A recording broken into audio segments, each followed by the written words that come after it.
Oh hi guys, hello Rain here, and today we will be playing together in Starlit Flowers. And this game is absolutely adorable. Рисовка мне ее напоминает какой-то мультик, который сейчас идет. Не вселенная Стивена, но что-то наподобие. Starlit Flowers. Extras. О, три вариации есть. Music box. Okay.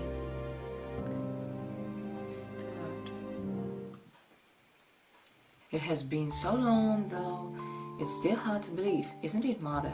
I'm not the weak little girl you left behind anymore. I can take care of myself. I don't need hopes or wishes upon stars to help me.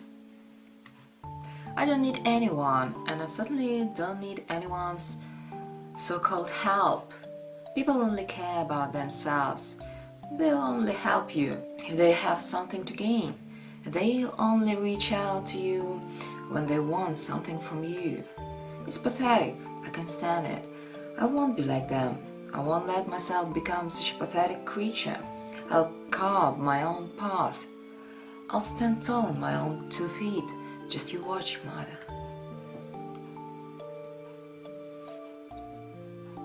Oh. This is what goes through my mind as I walk through the dark, damp forest. I'll never admit it, but I'm a little afraid of the dark. Who isn't? You never know what could be lurking in the shadows.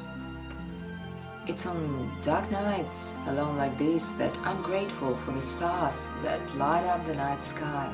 They comfort me with their presence and remind me that I'm never truly alone. Although the stars haven't been my friends for a long time, not since the night you left, Mother. Nothing will ever change that, just as nothing will ever bring you back to me. I can't forgive and I'll never forget. It is dark and I have no light, though I manage to find my way through the trees. The leaves crunch under my feet with each step I take. The air is fresh and it carries the smell of nature with it. It's a beautiful night, the perfect night for stargazing. I scroll, not feeling the need to indulge the stars with my ogling eyeballs. Don't they have enough attention? I'm sure there are plenty of people all over the world staring at them right now. We share the same sky, after all. Да, но не в разных регионах видна определенная часть звездного неба, так что детали. Mother's words echo through my mind, bringing an old memory back to life with it. The stars are there, wherever we go. Whether we see them or not doesn't matter, because they always see us, and they're always watching over us. Is that really true? Yes, dear. Would I lie to you? Does that mean the stars know when I'm picking my nose behind your back? Mother laughs. It's gentle and sweet. I certainly hope no. I'd like the stars to think you're more than just a cheeky nose-picking broad. Brat. Hey, I'm not a brat. Oh, really? Yes, really. Mother tickles me all over and I give in laughing. The memory vanishes and I found myself alone in the present once again. Alone. I'm always alone these days. If I had that memory returned to me now, out of all the times it could have given me comfort, it shows now. A nice small clearing comes into view. It looks like the perfect spot to set up camp for the night. Realizing how tired I am, I plant myself on an old stump and remove my backpack. Light. I need light. I remove a lantern and a fire kit from my pack. It doesn't take me long to light the candle inside the lantern. Years of practice will do that to you.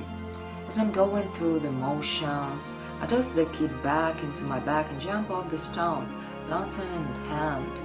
The lantern light illuminates my surroundings. Trees that go on for miles is all that can be seen. Like some kind of tree prison, except it's not. This forest is a sanctuary.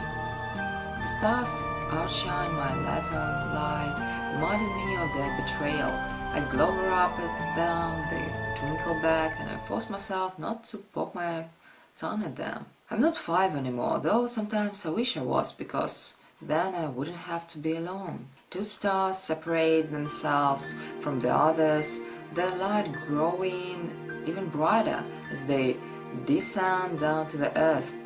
They move so fast I hardly have time to register what is happening. The stars fall side by side and head straight towards me. They appear to grow larger the closer they get. I'm frozen in place, too afraid to move and too mesmerized to turn away. I'm being pulled in by their beauty. I almost want them to crash into me, just so I can see them up close. But that's not truth. The truth is, I want to see Mother again. Did the stars hear my wish after all? Take me to her.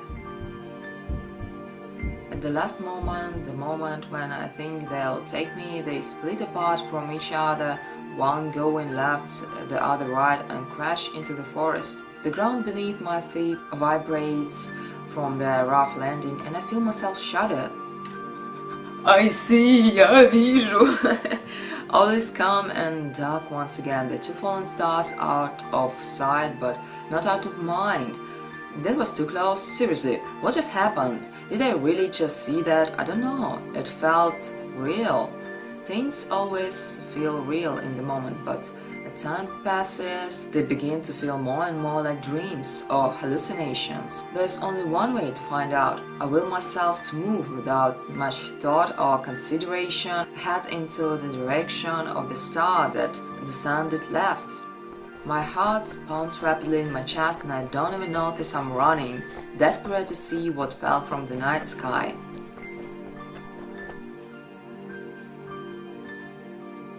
It's not long before I come across the crash site. It doesn't look like a crash site, but I'm certain this is where the star had fallen. Trees and bushes around the area, rocks, sticks and leaves cover the soil beneath my feet. There is nothing out of the ordinary here. Well, that's boring. Maybe this is the wrong place. Perhaps the star is further along from here. I walk further and stop when my foot comes into contact with something that doesn't feel like a stick or a rock. My heart jumps in my chest and I step back and shine my lantern on the strange object. It's not an object, it's a girl, a strange girl with long white hair that curtains over her body. She appears unconscious and lays on her back, her eyes closed and her pink lips a straight line. The light from my lantern causes her dress to sparkle. It's made of fancy-looking blue fabric and shines bright into the dark forest. She doesn't look like she's from this world. She's too radiant. It feels as if I'm seeing something I shouldn't be seeing, like something from a fairy tale or the stories Mother used to tell me. What on earth is she doing out here in the middle of nowhere? She looks like she escaped from a prince's ball and passed out after she ran for miles. Except her appearance is flawless, and if she just appeared here by magic. Bending down, I place my lantern beside me and grab her by the shoulders. Gently, I shake her awake. It takes a moment for her eyes to flutter open. They're curtained by long white eyelashes that blink at me. It appears she's looking at me, but she isn't. She sees straight through me. Are you okay? Her eyes focus at the sound of my voice. Her pupils dilate and she sees me for the first time. The strange girl stutters, then something in her must have snapped back to reality, because she pushes herself off the ground in haste, but soon winces and falls back down. Pity fills my heart. What are you doing here? I fell, she mumbles under her breath. You fell? From where exactly? The sky. This time she speaks loud and clear. There's confidence in her voice, like she's simply stating the sky is blue. She fell from the sky? Does she really expect me to believe that? How can she say something so ridiculous with that much confidence? But then, I did see those stars fall from the sky. No, it's not possible. I frowned down at her. If she truly did fall from the sky or otherwise, she must be hurt, and that's why she couldn't lift herself up. Where does it hurt? A flush appears on the girl's features and she averts her eyes from mine. My wrist. I think I landed on it when I fell. Show it to me. Politeness gets you nowhere in this world, not when it comes to treatment. Sometimes you just have to force medicine down a child's throat. It's for their own good. She's not a child though, she appears to be a young woman around my age. Without giving me as much as a glance, the girl presents me her wrist. I take it and examine it under the lantern light. It does look swollen, but it's not too bad, just a little sprain. One of my salves should help heal it overnight. All my supplies are in my backpack. I'll need to take her back with me if I want to treat her wrist. Releasing her wrist, I look up at her and she peers back at me, her face unreadable. It's a small sprain. I can treat it, but I'll need you to come back to my camp with me. The girl is silent, as if something heavy weighs on her mind. I decide to prompt her. Will you come? There is someone else. Someone else? You mean you're not alone? The girl shakes her head. What's your name? Alice. Or Alice. Alice. Мне нравится Alice. That's a strange name, but my name isn't the most common of names either. My name's Einar. Einar. По-моему, это мужской вообще, нет? Неважно. She doesn't seem to respond, so I try another question to keep her talking. What's your friend's name, Alice? She's not my friend! Without realizing it, I take a step back, shocked by her sudden outburst of emotion. She seems to notice and calms down, stoic once again. I'm sorry, but I'm just not on very good terms with her. It sounds to me like Alice wants nothing to do with this other girl, though she's hesitating. Does she care for her after all? Honestly, I can't just leave two girls wandering around in the forest on their own. It's too dangerous. Мне интересно, докуда у нас доходит наше платье, потому что оно экраном как раз закрывается где-то под пупком.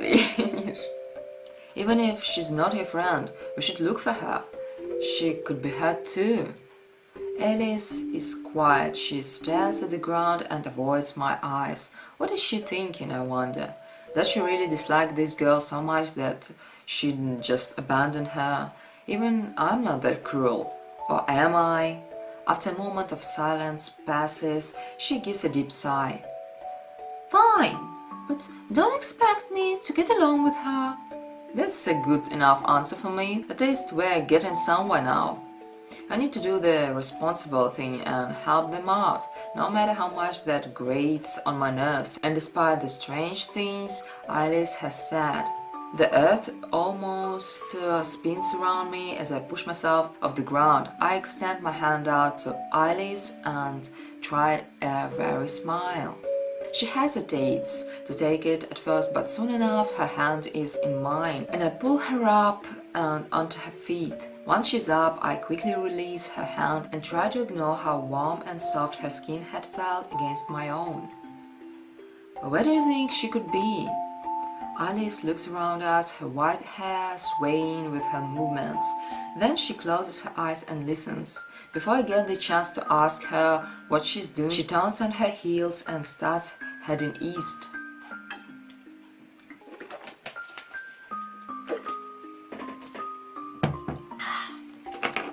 Just what I needed. This way. Of course. That's where I saw the other fallen starland. It feels as though there is something more serious at play here, but I don't want to admit that to myself. Pushing that thought out of my mind, I follow her, my lantern lighting our way through the darkness of the forest. We walk in silence. The sound of leaves crunching under our footsteps is all that can be heard. Alice is faster than me, and with her legs being longer than mine, she reaches the area first. Nothing here looks out of place. Everything looks as it should. Perhaps I really was hallucinating when I saw the stars descend from the sky. What's her name? I ask again. It's hard to run a search party without the person's name on your tongue. Alice groans and stops in her tracks. I have no choice but to stop too. Don't make me say it.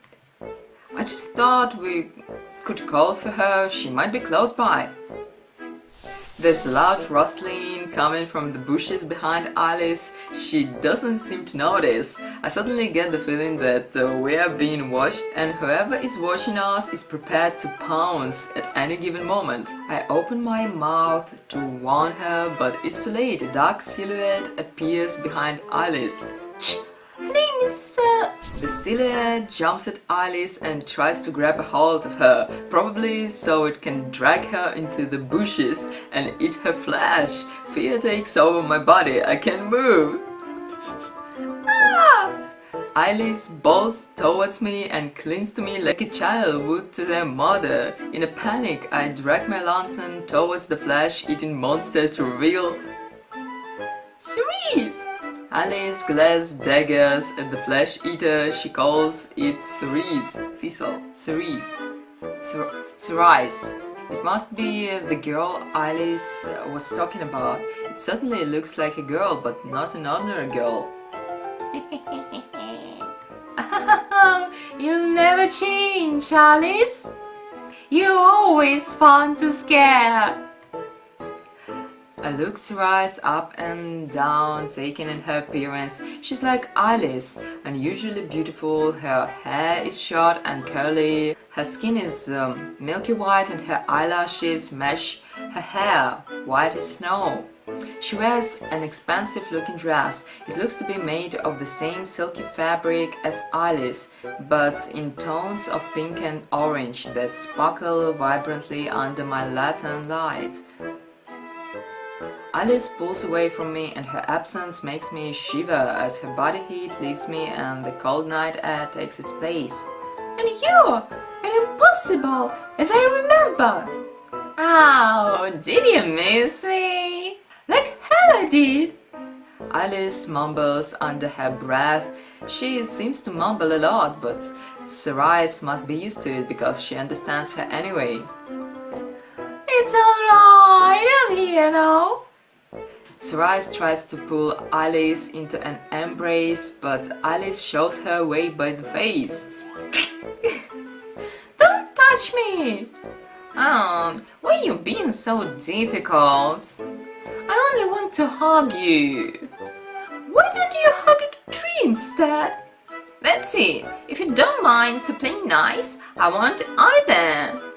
The two glance at each other, resentment clear in their eyes. I don't know what their relationship is, but their attitude to one another is pretty immature. They remind me of two siblings at war with one another. Thank the stars, I'm an only child. Hey! What? They both yell at me in unison, turning their attention towards me for the first time in the last few minutes. Their gazes are intense and their body language almost identical. I can't help but crack a smile at their sight, regaining my composure. I frown at the two of them, masking my amusement. Look, what are you two doing here in the forest? It seems to me like you're both lost. That's because we're lost, genius.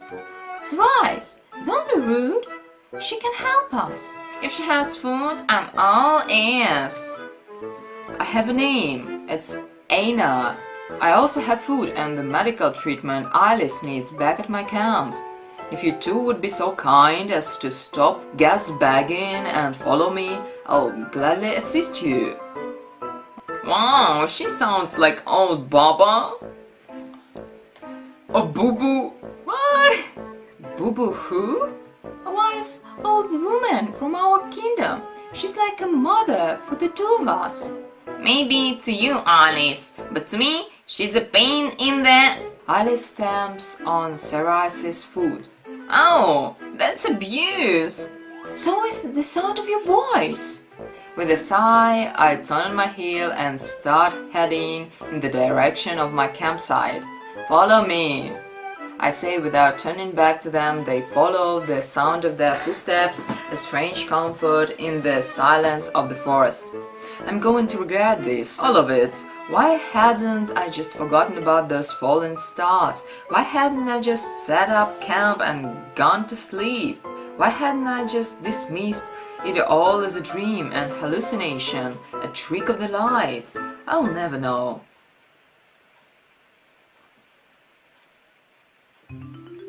It's not long before we reach the clearing where I plan to set up camp.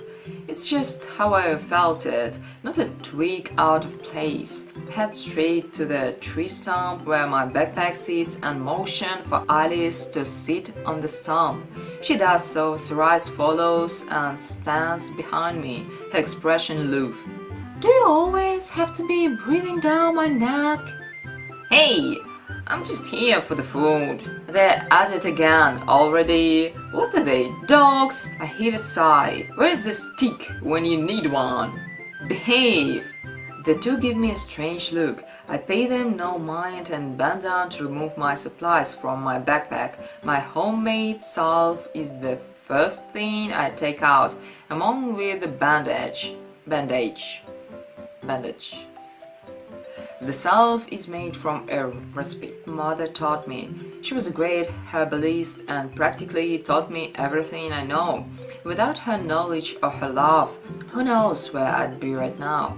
Dead in a ditch. This time around, the two girls give me a wide-eyed stare, as if I'm an ex-murderer disguised as a harmless girl. Maybe I should stop talking to myself in front of them. It's strange, but the strangest thing is it's only something I do when other people are around. I hope you're referring to our dinner. Alice shuffles away from me. I ignore it and Sarais' comment. Let's get this over with. I make a quick walk of opening the salve tin and Alice flinches. With a sigh, I take Alice's wrist in my hand, worry freezes her flawless features. Hold still. Wait, are you sure that's safe? It's safe, I made it myself. Does she really think I'd try to poison her or something? I'm not that much of a bad person. To prove this, I rub some of the salve on my own wrist. She relaxes in my grasp and doesn't seem so far away from me anymore. Finally, she allows me to rub the salve onto her injured wrist. She winces and I try to be more gentle. You did? How? She sounds impressed, but her face gives nothing away. Sarais, on the other hand, looks bored with our conversation. I'm a trained herbalist. With the use of plants, I can make all kinds of stuff like this. Wow, you're pretty smart for a little girl. Sarais chimes in. She was listening after all. Little girl? I'm 18. Yikes, you're old. No wonder you act like Boo Boo. How old are the two of you? 4 years young. 4 years? Alice steps on Sarais' foot once again. This will be a recurring theme. I can just tell. Oh, will you cut that out? What she means is, a lady never reveals her age. Was that meant to be some kind of joke? Sarai sounded pretty serious though. Whatever, I don't care. The two of them sure act like 4 years old, so it wouldn't surprise me. I'm finished with the salve. Next up is the bandage. I take the bandage and wrap it around Alice's wrist, making sure it's tight before releasing her warm hands.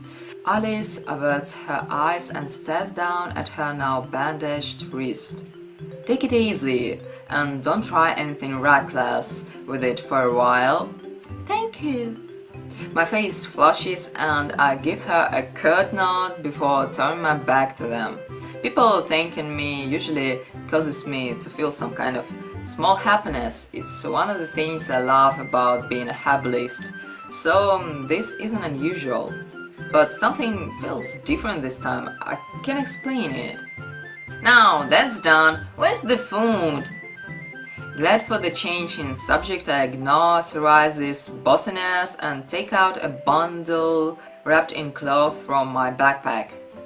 Sarai's eyes light up and she jumps at me like a hungry puppy dog. I put my hands out to stop her advancement. Wait! She pulls at me but takes a step back and I proceed to open the bundle. Inside the bundle is nothing but broken up bits of bread and cheese. It's all I brought with me from the last village I passed through. Sarai's excitement vanishes at the sight. She crosses her arms and pulls at me once again. You call this food? Oh, I'm sorry. Would you prefer bark and leaves instead? A small laugh erupts from Alice. Surprisingly, for a moment, she has a nice laugh. Sarai's face goes bright red. She snatches some bread and cheese from my bundle, then walks away from me without another complaint. I offer Alice some with a wordless gesture and she takes a modest piece of cheese. Thanks. With haste, I nod and turn away from her, much like the first time she thanked me. Oh, why am I acting like this over something so small? Sarai takes a seat on the floor and grumpily stuffs her face with her portions of bread and cheese. Meanwhile, Alice stays put on the stump and takes graceful bites from her share. On the other hand, I decide to skip dinner. I'm already low on rations as it is and will need something to eat tomorrow. Well, I'm already thinking like I'll be keeping them around. Next I'll be giving them pet names. Lissy and Cece. Kill me now. Sissy. That sounds weird. Okay, Cece. They still haven't gotten around to tell me why they're here in the first place. I decide to bring the topic up again. Anything to stop these strange thoughts. So tell me, what are you two doing in a place like this, dressed like that? I thought it was obvious. Sarai, don't say anymore. The moon said. I know. But we may as well tell her, Alice. It's not like she'll believe us anyway. Humans don't believe in magic. They don't have to tell me. It's not like I really care, though I can't help but wonder. What's any of this got to do with magic? The two of them look at me, their expression serious. Alice always looks serious. But the expression doesn't suit Sarai, as she always looks like she's going to pull some kind of prank on you when you least expect it. Alice sighs and looks defeated. She turns to me and takes a deep breath. We come from the night sky, which is our home. All those twinkling stars you see, that's our family. It's freaking huge, right? I bet you can't say you have over 1 billion siblings. Sarai looks proud of her interruption and Alice sends a glare her way. The moon sent us both here without our consent, but before that, he told us we need to work together to find a human. But not just any human, a human that's our only chance of ever returning home. The long story short, we're trapped here until we can find the human the moon told us about. After their little explanation, the two of them look at me, waiting for my reaction. A million questions run through my mind, but I can't make myself speak or believe any of them. This is ridiculous. I should have half the mind to pack up all my things and leave them behind, to forget this whole thing ever happened. Right now, every bone in my body tells me to do so, but I don't. Instead, I look at them, really look at them. They don't look normal. In fact, I've never seen anyone who looks like them in my entire life. They look like they jumped out of a fairy tale. Perhaps they did. The sky, the moon, stars for siblings, they must be joking, and it ain't funny. Of course I don't believe them, but that doesn't stop me from being curious. I'll just play along for now and see what happens. Taking a deep breath, I look them in the eyes. Okay, let's say I believe you. Why you tell me, and what do you expect me to do about it? Of course I know I'm the one who asked them, but they didn't have to tell me. They could have lied and said they came from the last village and got lost in the forest. So they must be telling me this wild story because they want my help. Or are they suggesting I'm the one they're looking for? Well, you're a human, obviously. You must know where all the other humans around here are hiding. Because, as far as I can tell, you're the only one in this dump. Surprise! What my idiot accomplice meant to say is we need your help. Of course. They wouldn't even be here if they didn't need anything from me. They wouldn't even want to know me. It's no secret that people are only interested in themselves and their own problems. In the end, it's not like I even want them hanging around me. The faster I get rid of them, the better. You're right, you won't find anyone else around here. If you want to find more people, you'll have to travel to Revel, the town up ahead. Revel. That's where I'm heading. That's perfect. You'll take us with you, right? It looks like I don't have much of a choice. You're not so bad for a tiny human. Surprise ruffles my hair and I slap her hand away. Мне сразу вспоминается из скандалов Сенгонгкуане, когда этот все... А второй, иди сюда, иди сюда, иди от моего лица. Gently smiles in response, and I feel like slapping her again just to knock the smile off her face. Thank you, Anna. Alice sends a warm smile my way, causing my face to flush. По-моему, она и так постоянно краснеет. It's nothing. Let's get some sleep for now. We'll head out in the morning. Okay.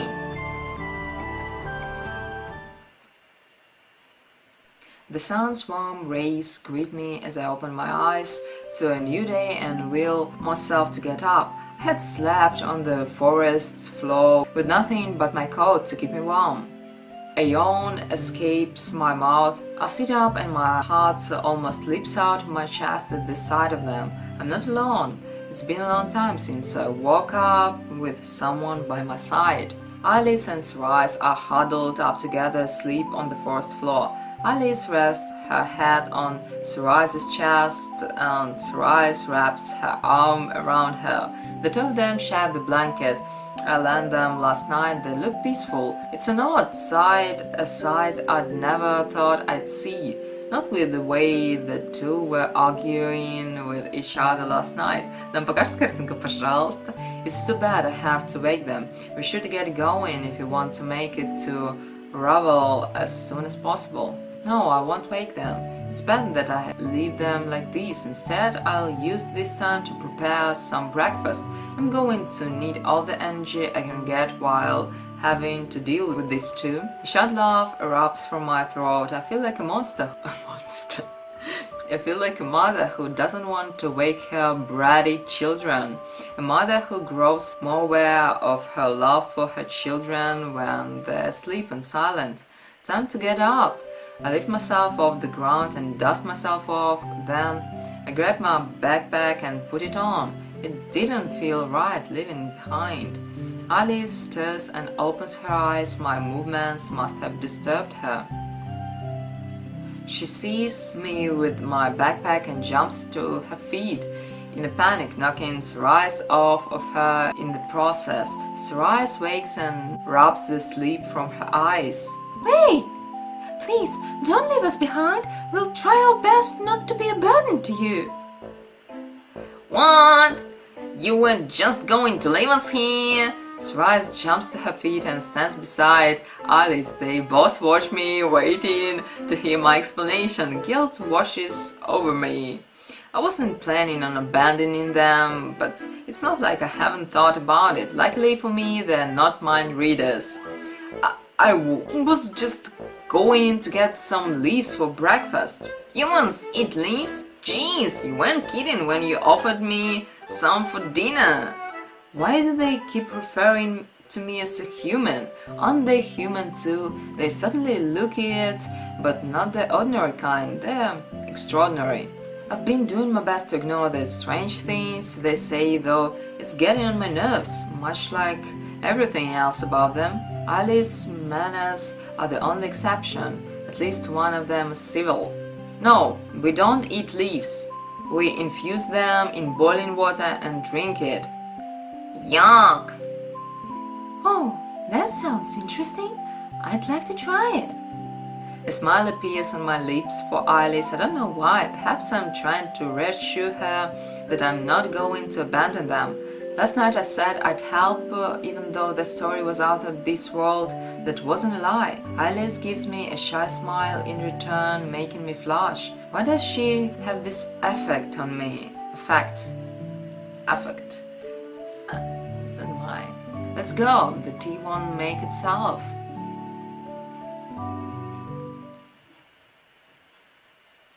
One step after another we venture through the forest. It's a beautiful day, the birds are chirping in the trees and the sun's warmth is shining down on us. To my surprise, Alice and Sarais have been so quiet I almost forgot that they're trailing behind me.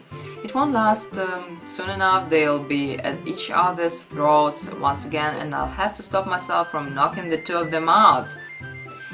Deep breaths. Although I say this to myself, both girls take a deep breath behind me. To test them, I let out a sigh, they sigh in return. That's it. I turn my heel and glare at the two of them. They glare back at me. What are you doing? Nothing! What's with them? They're 4 years old indeed. I turn my back on them once again and ignore their childish antics. It's not long until I finally spot what I'm looking for. A medium-sized tree with star-shaped leaves stands just up ahead of us. This tree reminds me of Mother and the time we spent together. Mother and I would always gather leaves and make tea together. As a child I hated tea. Mother made me drink it though. She said it was good for me and I believed anything she used to tell me. No matter how bitter the tea tasted, I'd drink it, just to make her happy, to make her proud. That's all that mattered. Now I love this tea. It's the only thing in the world that makes me feel closer to her. My legs run on their own, my memories, giving me new energy. I run to the tree and pluck a star-shaped leaf from its branch. The strong scent from the leaf fills my nostrils as I hold it to my nose. The smell is nostalgic. It reminds me of home, or rather, what was once home. Humans sure love their leaves. Sarais' voice catches me by surprise and pulls me back into reality. I hadn't heard them approach. I turn around to see Alice standing in front of me, smiling. Are these the leaves you were talking about? Yes, I just need to pick some and then we can start making the tea. How exciting! What can I do to help? She wants to help? I hesitate. It's hard for me to let others help. Usually other people are no help at all. Having others around only produces more work. What if they slack off? What if they do it all wrong? It's hard for me to put my trust in others. Alice appears to notice my hesitation. As she looks downcast, all of a sudden the smile fading from her face. Sarais stomps up behind her and glares in my direction. We're not useless, you know. You could at least give us something to do so we don't die of boredom. Okay. They sure can be pushy when they want to be. I think my mind wandering. They watch me in anticipation. They look as if they'll hang on to every word I say next, like children that want nothing more than to please their doting parents. With their eyes glued to me, I set down my backpack and take out a canteen, followed by my fire kit. When I return my attention back to the two overgrown puppies standing in front of me. Alice, I need you to take this canteen and find us some water. There should be a spring nearby. Alice looks pleased as I hand her the canteen. She takes it with a sense of pride. I'll do my best, she says before she dashes off in search of the spring. Her enthusiasm causes me to flush. What about me? With my face now red, I turn my attention back to Sarais and hand her the fire kit. She takes it a little confused, like she's never seen one before. I need you to do the most important part. I need you to build a fire. Sarais' eyes lights up with determination. Easy peasy, you're asking the right girl. Before I can say another word, she runs off, fire kit in hand. I assume she's going to find some kindling for the fire. With the two of them gone, I return to picking the leaves from the tree and place each leaf in my coat pocket with care. Time passes as I'm swept up in the nostalgia of my mundane task. My left coat pocket is filled with leaves by the time I stop and return to real time. I think I picked too many, but extra tea is never a bad thing. Cerise and Alice still haven't returned. I wonder where they are. Maybe they got into trouble, or maybe they got lost again. What if my thoughts halt and dull myself together? Why I'm so worried? They said they could take care of themselves, but I don't think I believe them. They need someone to guide them. Maybe I should. The sound of rustling bushes fills my ears. I expect to see some kind of wild animal jump out of it, or perhaps Cerise. Instead, it's Alice who appears from the bush. She holds my canteen with a proud look on her face. Cerise follows just behind her, kindling in hand. So I wasn't too far off the mark. I smile. It appears they can handle themselves after all.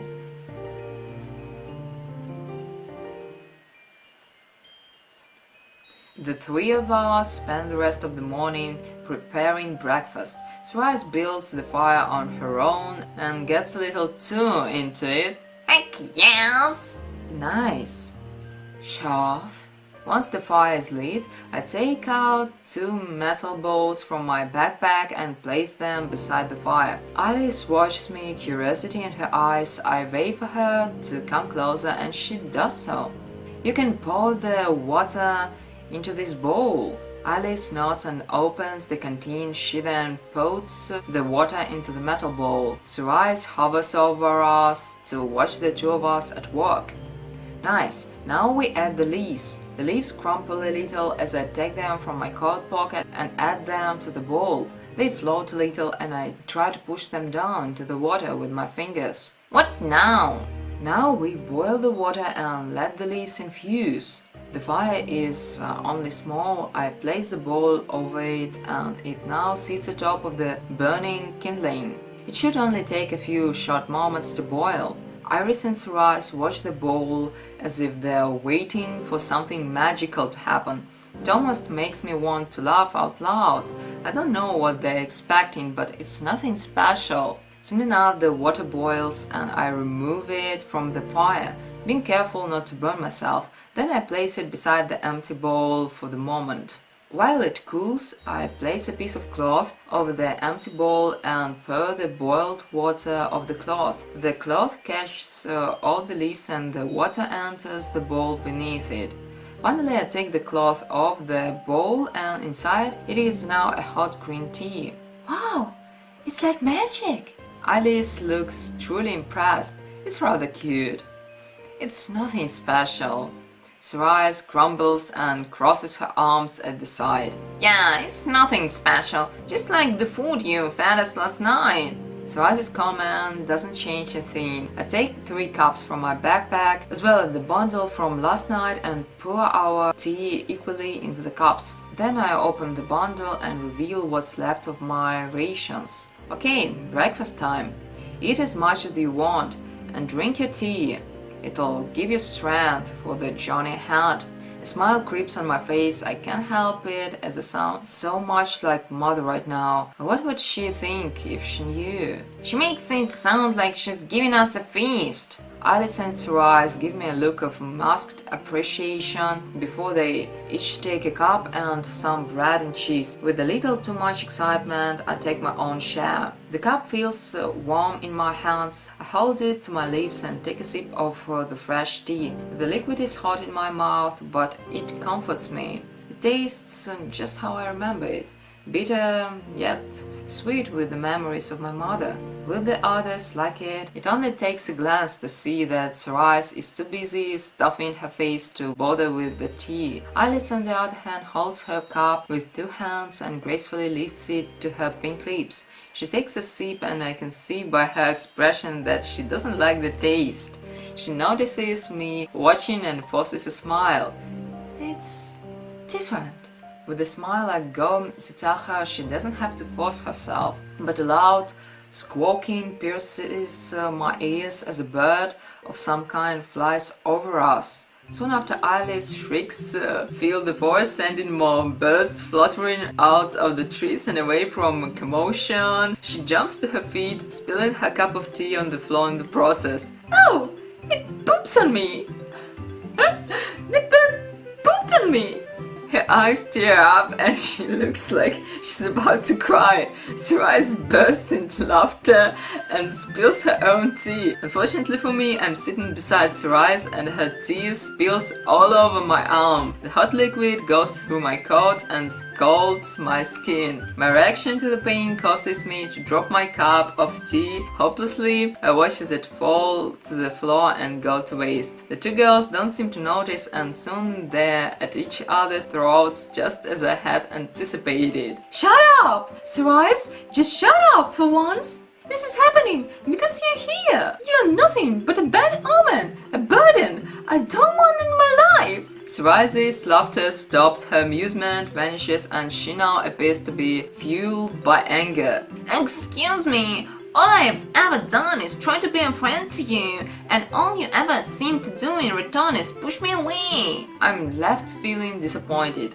Not about my arm, I can handle a little pain, but the tea that took so long to make, my arm, I have to treat it. What a pain, what a real pain these two have become.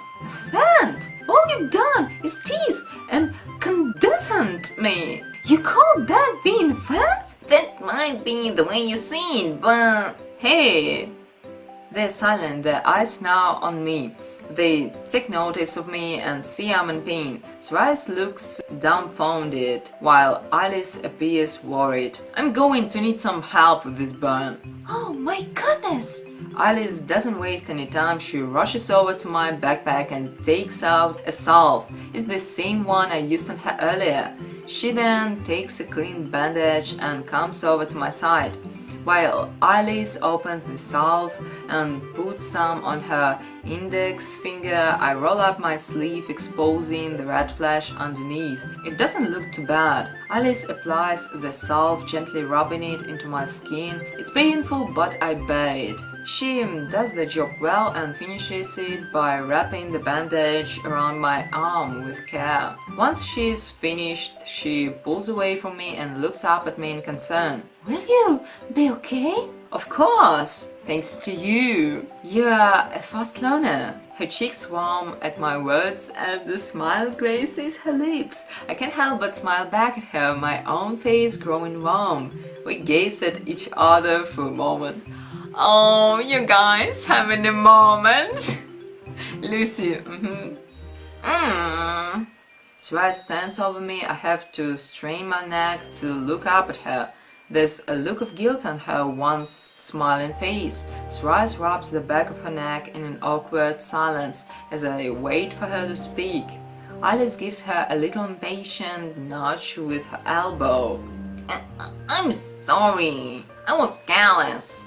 In this moment, Surprise reminds me of a child apologizing just so she doesn't get scolded. But I know that's not true. There is a feeling in her apology. She didn't mean it, no matter how much of a pain she's been up till now. What is it? Am I starting to grow a soft spot for her? You're always careless. Piss off! Or should I say, shit off? You can say whatever you want. It all sounds like crazy talk to me. Why, you little prissy princess? You big nosy dog! The two girls glare at each other and a dark aura surrounds them. The only thing I can seem to think is how much they act like children. Two children who don't know any better, who are always trying to one-up each other, who act like they hate each other, but in the end, they love one another. And please do tell, is an hour too long for you? Maybe I should divide it into 2 parts. I don't know. And that was all for today, guys. Bye. And I'll see you, I guess, soon. And as always, you can click on the button below and subscribe to this channel. And also check some of my previous videos out. Bye.